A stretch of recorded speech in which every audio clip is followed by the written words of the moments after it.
We've given you information about how cities might change. Cities are created because you need to work in them. Because the utilities have to be clumped together with factories, and that's how you get your electricity and your water. What if all three of those weren't needed? What if there are ways of working from home from now on? What if electricity could be generated safely and easily and cleanly for 10 houses at a time? The same with water. What if utilities were a thing of the past and you didn't need them? Welcome to a new earth. And cities become less like cities. You won't have millions in one place. It won't be needed. You'll start to spread out. I'm giving you the new sociology. I'm talking about what will indeed happen and the potentials because of where you're going and what you're doing.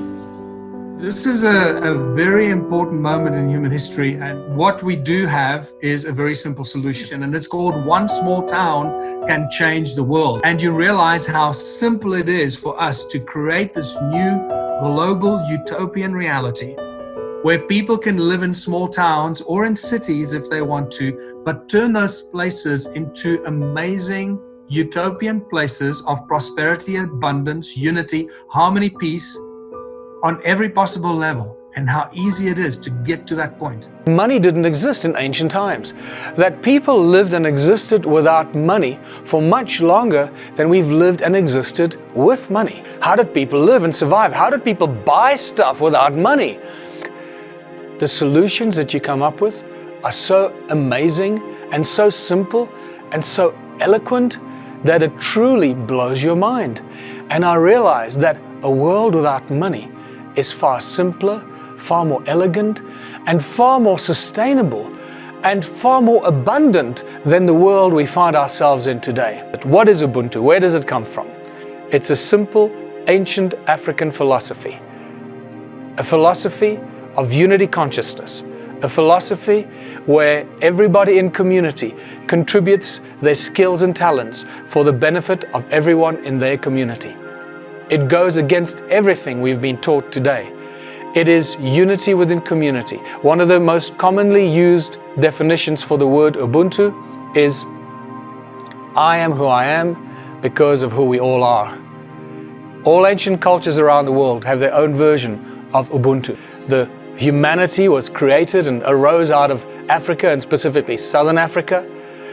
And the Sumerian texts and our discoveries there regarding the Anunnaki and the activities of the so-called gods gives us a very clear indication this may indeed be the case. We're going to stick with this word called Ubuntu. Once you get the pronunciation right, you see how that resonance actually helps you to connect with the word and the origins of the philosophy behind the word.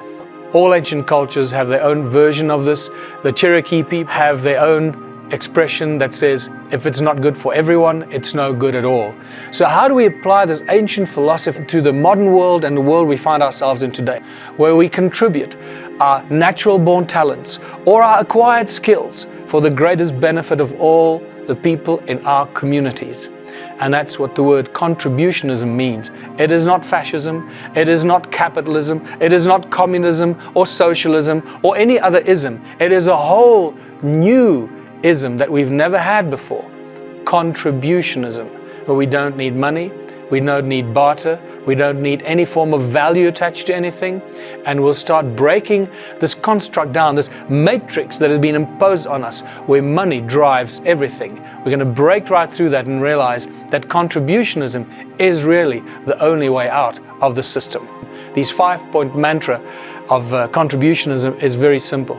No money, no barter, no trades, no value attached to it. We've got to get past this. And this is the critical point. What contributionism is not a one-to-one exchange. We're not creating communities of sustainability or self-sustaining community. It's like we're hanging on for dear life. We're just sustaining ourselves. We don't want that. We want to live in abundance. How do we do that? By making everything available to everyone all the time. Everything I do is available to everyone at any time because we're doing this together. We're all contributing our skills into the pool to be shared and enjoyed by everyone. Contributing our skills and talents for the benefit of everyone in our community.